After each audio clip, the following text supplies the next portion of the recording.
મનીષાબેન. જય ભોળાનાથ સુનીતાબેન. શું કહેશો આના વિશે તમે? એક નંબર સાડી છે ને ડિઝાઇનર પીસ એકદમ જ જોરદાર છે. પહેરે બહુ યુનિક લાગે છે નહીં સુનીતાબેન? છે ને બહુ અલગ લાગે અને છે. કપડું પણ એટલું જ લાઇટ વેટ છે ને, તમને પહેરવાની એટલી મજા આવશે ને, આમ કંટાળો નહીં આવે. એકદમ કોટન કપડું છે. હજી પણ આ વોશ થતા સોફ્ટ થશે. તો મનીષાબેન આના ડિઝાઇન કલર જોવા કે નહીં તમારે? જોવાના જોઈએ ને સુનીતાબેન. જોવા છે ને તો હા, તો આપણે બધાને બતાવી દઈએ છે. ડિઝાઇન કલર પ્રસંગમાં સારી લાગે. આ સાડી આમાંય સારી લાગે એવી છે. બહુ મસ્ત સાડી. અને ફેશન પણ ક્યારે ન જાય એ રીતની સાડી લેવાની છે. હા, એ રીતની છે. તો ચાલો આના કલર ડિઝાઇન જોઈએ. ડિઝાઇન બધી અલગ અલગ મસ્તી આવવાની છે. ડિઝાઇન કલર જો આપણે મસ્તીની એક નંબર સાડી છે. છે ને મનીષાબેન? વાવ, એટલી જોરદાર છે આ સાડી. એટલે જેને જો લિમિટેડ સ્ટોક છે એટલે છે ને ફટાફટ સ્ક્રીનશોટ પાડી લેજો. જેને જોઈએ છે ને, જો આ એક મસ્ત કલમકારી ડિઝાઇનર રહેવાનો છે પીસ. એકદમ આખો અલગ લાગશે.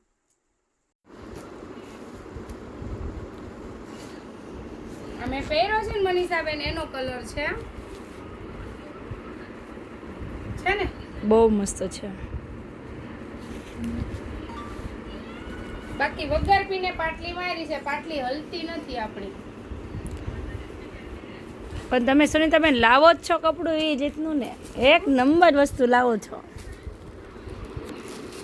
તો કોને ઘણાય બેનું એમ કહે સુનીતાબેન કે અમે સાડી નથી પહેરતા ને, પણ તમારી સાડી જોઈને પહેરતા થઈ ગયા છે. એવું છે ને? હમ તો કોને કોને આપણી સાડી ગમે છે જરા કોમેન્ટ કરી દેજો કે આપણી સાડી કોને કોને પલ્લુ ગમે જ આખો છે. રજવાડી પલ્લુ લેવાનું છે નહીં સુનીતાબેન? યસ. અને સુનીતાબેનને તો મોટું જબર કાલે થેન્ક યુ કહેવાનું છે. પાર્ટી જેવી સરસ આપી આપણને બર્થડેની, એટલે એ બદલે થેન્ક યુ. એવું છે? તમને બધાય લાગે છે મેં મોટી પાર્ટી આપી છે એવું? કારણ કે બે બર્થડે આવતા હોય ને, છોકરીનો અને મમ્મીનો, એટલે પછી મમ્મીને છે ને પાર્ટીને એવું ભૂલી જવાનું. આપણે ઉન્નતિનો 31 તારીખે આગળના દિવસે આવે છે બર્થડે, એટલે મમ્મીને એ બધું ભૂલી જવાનું હોય. છોકરાની પાર્ટી કરવાની હોય. એટલે આપણે ઉન્નતિની પાર્ટી કરી હતી, એટલે આપણે પાર્ટી કરાય ને એને કહેવાય નહીં કે હવે મારે બર્થડે ઉજવવો છે એમ. હવે શું ઉજવવાનું હોય મનીષાબેન? છોકરા એમ તો તમે તો તમારી રીતે ગિફ્ટ તો લઈ લીધી. ગિફ્ટ લઈ લીધી એમ? હા, મારા જીજાજી પાસેથી ગિફ્ટ તો લઈ લીધી છે. નથી મનીષાબેન? નથી લીધી તો કેમ ડા ન ગળી? નો ગળી. ઓહો હો,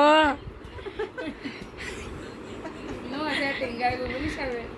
કાંઈ વાંધો નહીં. આ તો બધું શું છે, મજાક મસ્તી છે. બાકી એક નંબર બધા પીસ આવી ગયા છે. અમારે પણ કાંક નવું નવું કોમેન્ટ લાવવા માટે બોલવું પડે છે. હવે તમે લોકો કોમેન્ટ કરો. એક વખત કોમેન્ટમાં કહેજો કે છોકરીનો બર્થડે ઉજવવાનો હોય કે મમ્મીનો ઉજવવાનો હોય. એ જરાક કોમેન્ટ કરજો કોનો બર્થડે ઉજવવાનો હોય. વાહ સુનીતાબેન, એક નંબર વસ્તુ લાવ્યા છો. આ તો બહુ ફાઇન છે પીચ કલર. જો આ કલમકારી સેમ સાડી મારી પાસે છે. આ મનીષાબેન આપણે વોશ શેમાં કર્યું છે?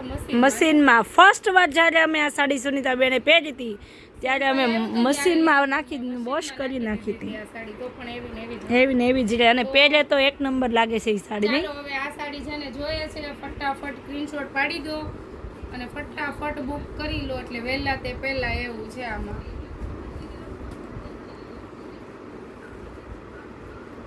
અને વરસાદની કોમેન્ટ કરજો કોને કોને કાલ રાતે લાઈટ વહી ગઈ હતી ને કોને કોને વરસાદ આવ્યો હતો. કોણ કોણ ખુશ થતું, જેમ કે ફર્સ્ટ ટાઈમ મોસમની પેલી કાલે રાતે હતી 3:30 અમારે લાઈટ પણ જતી રહી હતી અને વરસાદ પણ આવ્યો હતો. તો ક્યાં ક્યાં વરસાદ આવ્યો હતો એવી કોમેન્ટ કરી દેજો. અને લાઈટ કોને કોને ગઈ હતી. એટલે મને તો બહુ મજા આવે. મારું તો ફેવરેટ મોનસૂન આ મોસમ. 3-3:30 બધા ફૂલ ભર નીંદરમાં હોય કે નહીં.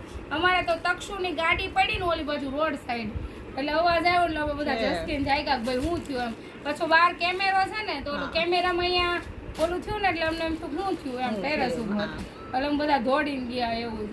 ચાલો તો હવે જય ભોળાનાથ. તો આવીને આવી બધી વાતો સાંભળવા માટે અમારી સાથે જોડાયેલા રહેજો. જય ભોળાનાથ. જય ભોળાનાથ.